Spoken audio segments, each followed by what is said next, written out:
Арбагыла салмасыздарбы, баласы энесин сөксө кандай жаза болот? Баласы энесин сөксө. Баласы энесин сөккөн эң чоң күнөө болот шариятта. Андан өткөн күнөө жок болсо керек. Мына ошондуктан бул бала сөзсүз түрдө тооба кылыш керек.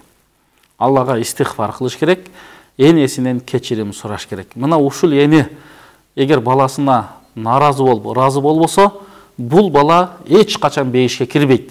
100 жолу ажылыкка барып, 100 миллион рекет намаз окуса деле. Эненин ыраазычылыгын алуу ар бир момун мусулман, ар бир балага милдет болот. Эне адашса да, жаман сүйлөсө да, каяша айтса да, аны урушса да, эч качан энеге каршы чыкпаш керек. Эне ошол баланы төрөдү. Боюнда бар кезде канча кыйналды, төрөп атканда канча кыйналды, 2 жыл эмизип, түнү менен уктабай кыйналды. Эми эле бала чоңоюп, акылдуу болуп алганы бул туура эмес.